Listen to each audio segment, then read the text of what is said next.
বিভিন্ন জায়গায় জেলাতে উপজেলাতে আমরা গিয়ে কথা বলেছি, অনেক লোকের অনলাইনে আমরা অপিনিয়ন নিয়েছি, সেগুলোর ভিত্তিতে আমাদের রিপোর্ট আজকে আমরা চূড়ান্ত করে স্বাক্ষর করব।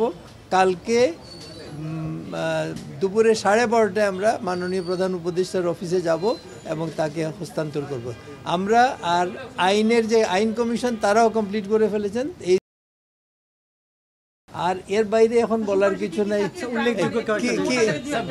না মোটে দেখে কিছু থাকছে। এটা কালকে আমরা জমা দেওয়ার পরে মাননীয় প্রধান উপদেষ্টার অফিস থেকে সবসময় এর আগে যেটা করা হয়েছে কালকে রাত্রেই এটা অনলাইনে চলে যাবে।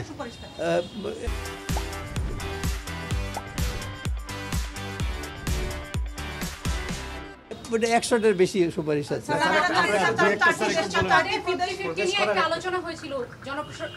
আর এর বাইরে কোনো কথা বলা যাবে না আজকে।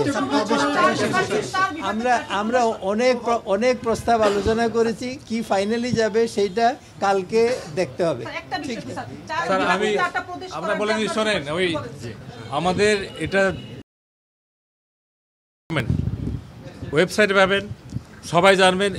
অলরেডি একটা সামারি দিয়েছিলাম, সেটার ভিত্তিতে অনেক কিছু অলরেডি রিপোর্টেড আপনাদের মাধ্যমে যেটা হওয়ার কথা ছিল সেটাও হয়েছে। ডিস্টর্টেড নিউজ বলেছেন, জমা দেওয়ার পরে এটা সবাই জানুক, এতে কোনো ভুল বোঝাবুঝি অসুবিধা থাকবে না। Thank you. আজকে এখনো সাইন হয়নি, সাইনটা হোক, আমাদের সাইন হওয়ার পরে। এটা কোনোটাই আমি হ্যাঁ না কোনো কিছুই বলতে পারবো না।